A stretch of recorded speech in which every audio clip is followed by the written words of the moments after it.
بالله من الشيطان الرجيم بسم الله الرحمن الرحيم اللهم صل على محمد وعلى آل محمد كما صليت على إبراهيم وعلى آل إبراهيم إنك حميد مجيد اللهم بارك على محمد وعلى آل محمد كما باركت على إبراهيم وعلى آل إبراهيم إنك حميد مجيد. بسم الله اسماء هو الله الذي لا اله الا هو الا الرحمن الرحيم مالك القدوس السلام المؤمن المهيمن العزيز الجبار القدير الخالق البارئ المصور الغفار الوهاب الفتاح عليم قابض باسط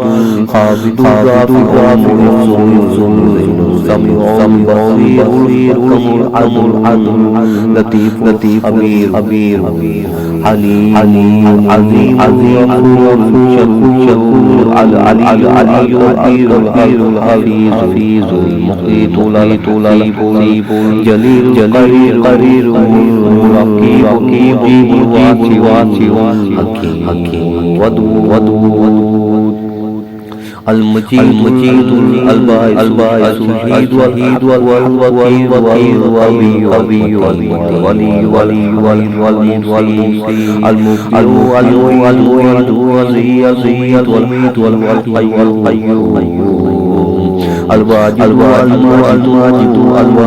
والأحد والصمد والقادر المقتدر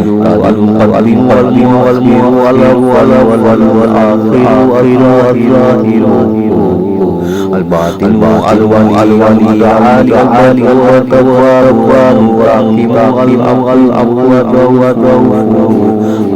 الملك ذو الجلال والإكرام المفسد والجامع الغني والمعد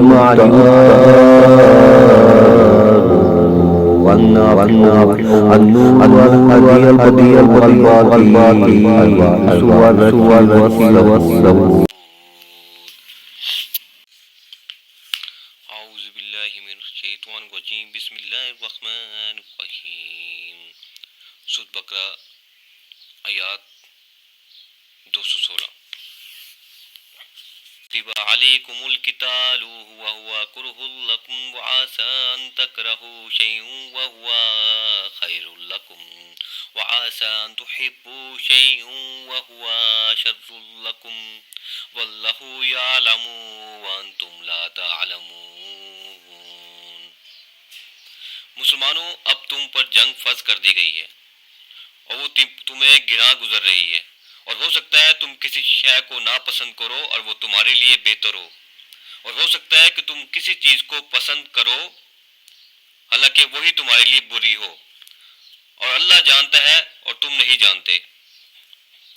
خاص طور پر منافقین یہ کہتے تھے کہ بھائی صلح جوئی سے کام لو، بس دعوت تبلیغ کے ذریعے سے لوگوں کو سیدھے راستے کی طرف لاؤ. یہ جنگ و جدال اور لڑائی بڑائی تو کوئی اچھا کام نہیں ہے، اس میں تو بہت خرابی ہے. ان کے علاوہ ایسے مسلمان جن کا ایمان قدرے کمزور تھا، اگرچہ وہ منافق تو نہیں تھے لیکن ان کا ایمان ابھی پختہ نہیں تھا، ابھی تازہ ایمان لائے تھے اور تربیت کے مراحل سے ابھی نہیں گزرے تھے. ان میں سے بھی بعض لوگوں کے دلوں میں انقباض پیدا ہو رہا تھا. یہاں قتال کی فرضیت کے لیے کتب کا لفظ آیا ہے. اس سے پہلے لفظ روزے، قصاص اور وصیت کے ضمن میں آ چکا ہے. فرمایا کہ تم پر جنگ فرض کر دی گئی ہے اور وہ تمہیں بری لگ رہی ہے، تم اپنی عقل پر ایمان نہ رکھو، اللہ کی وحی پر ایمان رکھو، اللہ کے رسول صلی اللہ علیہ وآلہ وسلم پر ایمان رکھو. جس وقت کے لیے جو حکم موضوع تھا وہی تمہیں اللہ اور اس کے رسول صلی اللہ علیہ وآلہ وسلم کی طرف سے دیا گیا.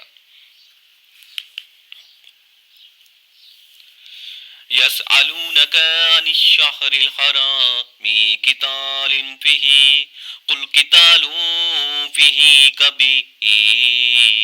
وصدوا عن سبيل الله وكفروا به والمسجد الحرام وإخراج أهله منه أكبر عند الله والفتنة أكبر من القتل ولا يزالون يقاتلونكم حتى يردكم عن دينكم إن استطاعوا ومن يرتد منكم عن دينه فيمت وهو كافر فأولئك حبطت أعمالهم في الدنيا والآخرة وأولئك أصحاب النار هم فيها خالدون.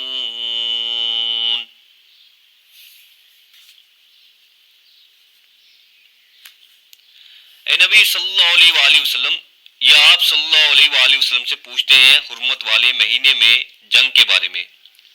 کہہ دیجئے کہ اس میں جنگ کرنا بہت بڑی گناہ کی بات ہے، لیکن اللہ کے راستے سے روکنا، اس کا کفر کرنا، مسجد حرام سے روکنا اور جرم کے رہنے والوں کو وہاں سے نکالنا اللہ کے نزدیک اس سے کہیں بڑا گناہ ہے، اور فتنہ قتل سے بھی بڑا گناہ ہے، اور یہ لوگ تم سے جنگ کرتے رہیں گے یہاں تک کہ لوٹا دے تمہیں اپنے دین سے، اگر وہ ایسا کر سکتے ہوں۔ اور سن لو، جو کوئی بھی تم میں سے اپنے دین سے پھر گیا اور اسی حالت میں اس کی موت آ گئی کہ وہ کافر ہی تھا، تو وہ لوگ ہوں گے جن کے تمام اعمال دنیا اور آخرت میں اکارت جائیں گے، اور وہ ہوں گے جہنم والے، وہ اسی میں ہمیشہ رہیں گے۔ قتال کا حکم آنے کے بعد اب وہ پوچھتے تھے کہ یہ جو حرمت والے مہینے ہیں ان میں جنگ کرنا کیسا ہے؟ اس لیے کہ سیرت میں واقعہ آتا ہے کہ ہجرت کے بعد رسول اللہ صلی اللہ علیہ وآلہ وسلم نے حضرت عبداللہ بن حجس رضی اللہ عنہ کو چند افراد کے دستے کا کمانڈر بنا کر ہدایت فرمائی تھی کہ مکہ اور طیف کے درمیان جا کر وادی نخلہ میں قیام کریں اور قریش کی نقل و حرکت پر نظر رکھیں۔ وادی نخلہ میں قیام کے دوران وہاں قریش کے ایک مختصر سے قافلے کے ساتھ مٹ بھیڑ ہو گئی اور مسلمانوں کے ہاتھوں ایک مشرک عمر بن عبداللہ مارا گیا۔ اس روز رجب کی آخری تاریخ تھی اور رجب کا مہینہ اشر حرم میں سے ہے۔ یہ ہجرت کے بعد پہلا خون تھا جو مسلمانوں کے ہاتھوں ہوا۔ اس پر مشرکین نے بہت وویلا کیا کہ ان لوگوں کا کیا حال ہے، بنے پھرتے ہیں اللہ والے، رسول اللہ صلی اللہ علیہ وآلہ وسلم والے، دین والے، آخرت والے، اور انہوں نے حرمت والے مہینوں کو بٹھا لگا دیا، اس میں جنگ کی۔ تو یہ دراصل اللہ تعالیٰ اپنے مومن بندوں کی طرف سے گویا خود صفائی پیش کر رہے ہیں۔ مشرکین مکہ کی جانب سے ایسے سنگین جرائم کا ارتکاب ہو رہا تھا، یہاں فرمایا گیا کہ یہ سب کام عشر حرم میں جنگ کرنے سے بھی بڑا جرائم ہے، لہذا ان کے صد باب کے لیے اگر عشر حرم میں جنگ کرنا پڑ جائے تو کوئی حرج نہیں۔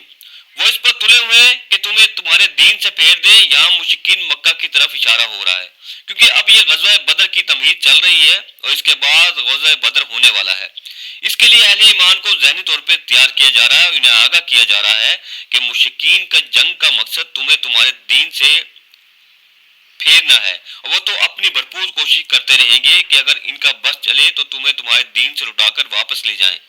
اگر کوئی دین سے پھر گیا تو پہلے خواہ کتنی ہی نیکیاں کی ہوئی تھی، کتنی ہی نمازیں پڑھی ہوئی تھی، کتنا ہی انفاق کیا ہوا تھا،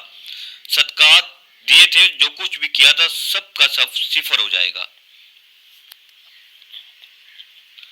ان الذين آمنوا والذين هاجروا وجاهدوا في سبيل الله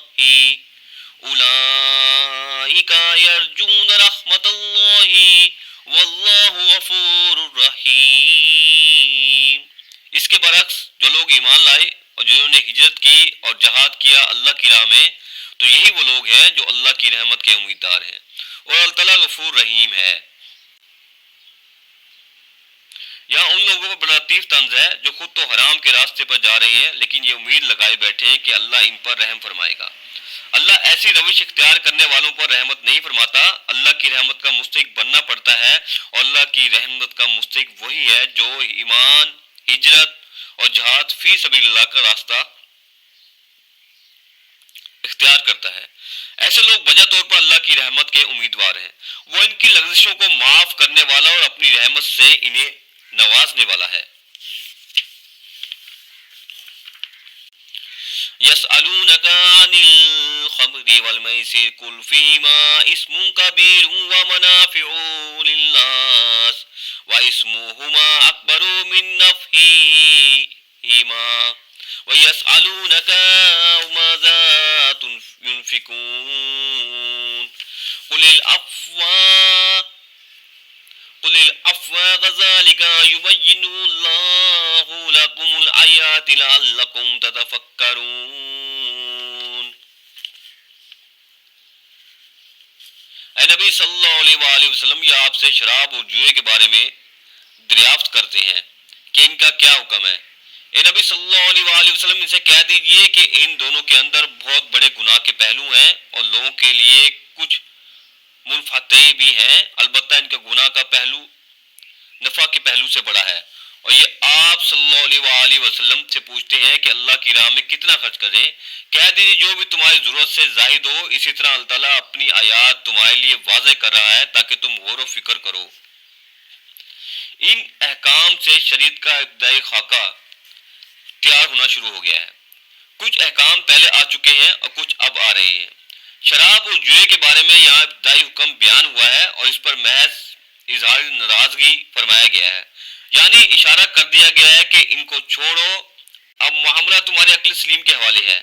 حقیقت تم پر کھول دی گئی ہے۔ یہ ابتدائی حکم ہے، لیکن حکم کے پیرائے میں نہیں، بس واضح کر دیا گیا کہ ان کا گناہ ان کے فائدے سے بڑھ کر ہے، اگرچہ ان میں لوگوں کے لیے کچھ فائدے بھی ہیں۔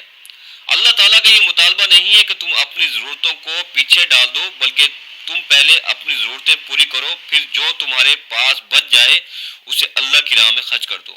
ایک مسلمان کے اندر اللہ کی محبت اور آخرت پہ ایمان جوں جوں بڑھتا جائے گا، اتنا ہی وہ اپنی ضرورتیں کم کرے گا، اپنے معیار زندگی کو پست کرے گا اور زیادہ سے زیادہ اللہ کی راہ میں دے گا۔ اصول یہ ہے کہ ہر شخص یہ دیکھے کہ جو میری ضرورت سے زائد ہے اسے میں بچا کر نہ رکھوں، بلکہ اللہ کی راہ میں دے دوں۔ انفاق فی سبیل اللہ پر اس سورہ مبارکہ میں پورے 2 رکوع آگے آنے والے ہیں۔ فی الدنیا والآخرۃ ویسألونک عن الیتامی قل اصلاح لهم خیر وان تخالطوهم فإخوانکم واللہ یعلم المفسد من المصلح ولو شاء اللہ لعناتکم ان اللہ عزیز حکیم۔ دنیا اور آخرت کے معاملات میں یہ آپ صلی اللہ علیہ وآلہ وسلم سے پوچھ رہے ہیں یتیموں کے بارے میں۔ اے نبی صلی اللہ علیہ وآلہ وسلم، ان سے کہہ دیجئے کہ جس طرز عمل میں ان کی بھلائی اور مصلحت ہو وہی اختیار کرنا بہتر ہے، اور اگر تم ان کو اپنے ساتھ ملائے رکھو تو وہ تمہارے بھائی ہی تو ہیں، اور اللہ جانتا ہے مفسد کو بھی اور مصلح کو بھی، اور اگر اللہ چاہتا تو تمہیں سختی ہی میں ڈالے رکھتا، یقیناً اللہ تعالیٰ زبردست ہے، حکمت والا ہے۔ تمہارا یہ غور و فکر دنیا کے بارے میں بھی ہونا چاہیے اور آخرت کے بارے میں بھی۔ دنیا میں بھی اسلام رہبانیت نہیں سکھاتا۔ اسلام کی تعلیم یہ نہیں کہ نہ کھاؤ نہ پیو، چلے کشی کرو، جنگلوں میں نکل جاؤ، نہیں، اسلام تو متمدن زندگی کی تعلیم دیتا ہے، گھر گر ہستی اور شادی بیاہ کی ترغیب دیتا ہے، بیوی بچوں کے حقوق بتاتا ہے اور ان کی ادائیگی کا حکم دیتا ہے۔ اس کے ساتھ ساتھ تمہیں آخرت کی بھی فکر کرنی چاہیے اور دنیا اور آخرت کے معاملات میں ایک نسب تناسب قائم رہنا چاہیے۔ یتیموں کے معاملے میں ان کی مصلحت کو پیش نظر رکھنا بہتر ہے، نیکی ہے، بھلائی ہے۔ اس حکم سے مقصد یہ تھا کہ تم کہیں ان کے مال ہڑپ نہ کر جاؤ۔ ان کے لیے اصلاح اور بھلائی کا معاملہ کرنا بہتر طرز عمل ہے۔ اللہ جانتا ہے کہ کون بدنیتی سے یتیم کا مال ہڑپ کرنا چاہتا ہے اور کون یتیم کی خیر خواہی چاہتا ہے۔ یہ ہنڈیاں علیحدہ کر کے بھی گڑبڑ کر سکتا ہے، اور یہ وہ شخص ہے جو ہنڈیاں مشتری کر کے بھی حق پر رہ سکتا ہے۔ لیکن اللہ تعالیٰ نے تمہیں مشقت اور سختی سے بچایا اور تم پر آسانی فرمائی، وہ انتہائی مشقت پر منوی سخت سے سخت حکم بھی دے سکتا ہے، اس لیے کہ وہ زبردست ہے، لیکن وہ انسانوں کو مشقت میں نہیں ڈالتا، بلکہ اس کے ہر حکم کے اندر حکمت ہوتی ہے، اور جہاں حکمت نرمی کی مفتقضی ہوتی ہے وہاں وہ رعایت دیتا ہے۔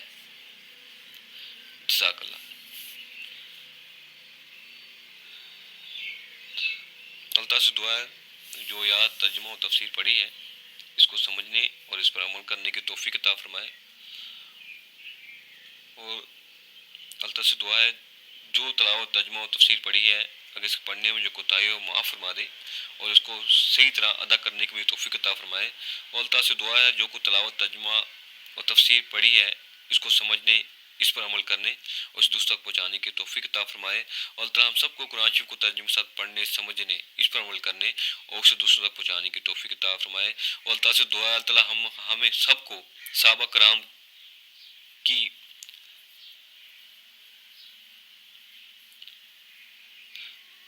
دعا ہے، اللہ ہم سب کے دلوں میں